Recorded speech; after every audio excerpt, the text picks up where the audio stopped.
In the bustling heart of New York City, where skyscrapers seemed to pierce the heavens and the streets pulsed with endless energy, two vastly different lives were on a collision course. Lucas Sterling, a 45-year-old self-made millionaire, owned a chain of luxury restaurants scattered across the city. Known for his sharp business mind and unyielding pursuit of perfection, Lucas had risen from humble beginnings to create a culinary empire. His flagship restaurant, the Silver Fork, stood as a monument to his success, attracting the city's elite and offering nothing short of excellence. Despite his wealth and achievements, Lucas' personal life was a stark contrast to his professional one. Divorced and without children, he buried himself in work, leaving no room for meaningful relationships. To his employees, he was an enigma, respected but distant, admired but aloof. His world revolved around fine dining, meticulous details, and the lonely confines of his penthouse apartment. Meanwhile, on the other side of the city, 17-year-old Jasmine Lynn navigated a world far removed from Lucas's glitzy existence. With a voice as angelic as it was powerful, Jasmine carried dreams of becoming a singer. However, life had been anything but kind to her. Orphaned at a young age, she spent her childhood moving between foster homes, never finding a place to truly belong. Her one constant companion was her battered guitar, a cherished gift from her late mother. Jasmine's voice often turned heads and lifted spirits in the subway stations where she performed, her melodies bringing fleeting moments of solace to weary commuters. But her life had recently taken a darker turn. Aged out of the foster care system and with no place to call home, Jasmine found herself on the streets. Nights were spent in shelters when possible, and on park benches or alleyways when they weren't. Her dream of touching hearts with her music seemed to drift further away with each passing day. On a particularly bitter November evening, fate brought Jasmine and Lucas together in a moment that would forever alter their lives. That night, Lucas was at the Silver Fork, overseeing the restaurant's operations with his usual precision. Outside, Jasmine clutched her guitar and shivered in the freezing wind, her thin jacket offering little protection against the cold. Desperate for warmth, she made her way to the brightly lit entrance of the restaurant.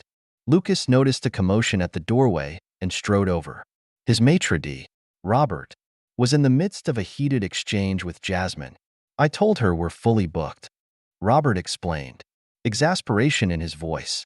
"She refuses to leave." Lucas turned his gaze to the girl standing defiantly in the doorway. Her cheeks were flushed from the cold, and her eyes, though weary, glimmered with determination. "Please," she said softly, "I just need a few minutes to warm up. I promise I won't bother anyone." Something about her voice struck a chord in Lucas, stirring memories of his own struggles to get a foothold in the city years ago. Against his usual judgment, he made a decision that would change both their lives. "Let her in," he said, his tone firm. Robert hesitated but nodded, stepping aside to let Jasmine through. Lucas led Jasmine to a quiet alcove near the kitchen. "You can stay here for a bit," he said curtly. "There's a restroom down the hall if you need it." 30 minutes. No more. "Thank you," Jasmine whispered, clutching her guitar case tightly. As Lucas turned to leave, Jasmine made a split-second decision. She opened her case, pulled out her guitar, and began to play.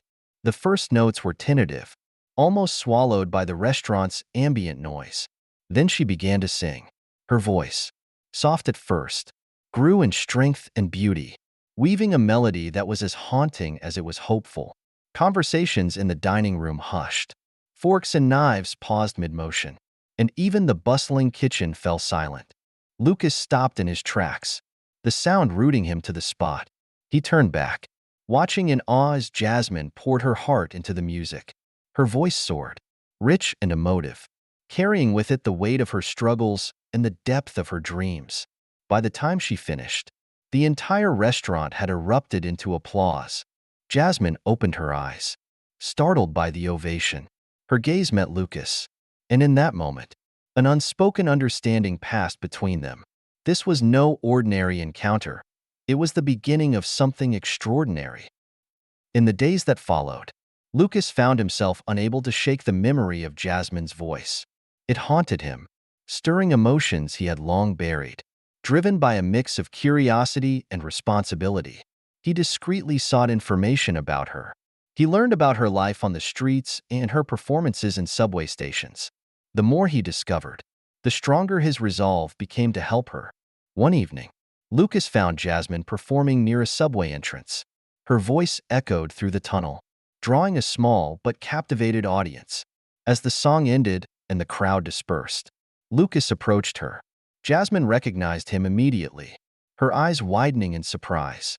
"Mr. Sterling," she said, "I don't know how to thank you for letting me in the other night." Lucas waved her thanks aside. "Your performance more than made up for it," he said. "In fact, that's why I'm here. I have a proposition for you."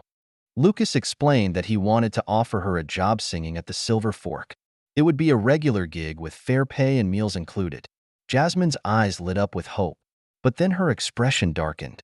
"That's incredibly generous," she said hesitantly, "but I don't have proper clothes or even a place to shower regularly. I'm not sure I'd fit in." Lucas's response surprised even himself. "We can fix that," he said. "I know people who can help. All you have to do is say yes." Overwhelmed, Jasmine nodded, tears welling in her eyes. "Yes," she whispered. "Thank you." Over the next few weeks, Lucas helped Jasmine get back on her feet. He arranged for her to stay at a women's shelter, bought her new clothes, and introduced her to a vocal coach to refine her talent. Jasmine worked tirelessly, determined to make the most of this opportunity. On the night of her debut performance at the Silver Fork, the restaurant was filled with anticipation. Jasmine took the stage nervously, her hands gripping the microphone. But as the first notes of her song filled the room, her confidence grew. Her performance was breathtaking, drawing a standing ovation from the audience. Lucas watched from the back, pride swelling in his chest. For the first time in years, he felt truly alive. However, as Jasmine's popularity grew, so did the challenges. The influx of music lovers disrupted the Silver Fork's exclusive atmosphere, drawing complaints from its elite patrons. Lucas faced criticism from his business partners, who warned that the changes were damaging the restaurant's brand. Despite the backlash, Lucas refused to waver. He saw in Jasmine's success something greater than profits, a chance to create something meaningful. He decided to open a new venue, a supper club where music and fine dining could coexist. It would be a place where artists like Jasmine could shine without limitations. The decision came at a cost. Some of Lucas's partners withdrew their support, forcing him to buy out their shares. The financial strain was significant, but Lucas pressed on, driven by a vision he believed in. As construction on the new venue began, Jasmine continued to grow as an artist. She poured her heart into her music, drawing from her experiences to write original songs that resonated deeply with audiences. Her bond with Lucas also deepened, evolving into a partnership built on mutual respect and trust. On the opening night of the new supper club, aptly named Jasmine's Voice, the atmosphere was electric. Jasmine took the stage in a stunning gown, her presence commanding. She began to sing, her voice weaving magic that left the audience spellbound. By the time she finished, there wasn't a dry eye in the house. The success of Jasmine's Voice marked a turning point for both Lucas and Jasmine. For Lucas, it was a reaffirmation of his belief in the power of second chances. For Jasmine, it was proof that her dreams were within reach. Together, they used the club's success to launch a foundation aimed at nurturing young talent from underprivileged backgrounds. Through mentorship programs and performance opportunities, they gave others the same chance that had transformed Jasmine's life. Years later, as they stood together on the club's stage, addressing a gala audience, Lucas and Jasmine reflected on their journey. "This all started with a moment of kindness," Lucas said, "but it became so much more." Jasmine smiled, her voice steady and full of conviction. "Music has the power to change lives," she said, "and sometimes, all it takes is for someone to listen." As the audience rose in applause, Lucas and Jasmine shared a look of profound gratitude. They had started as strangers from opposite worlds, but together, they had built something extraordinary. Their story was a testament to the transformative power of compassion, resilience, and the belief that every voice deserves to be heard.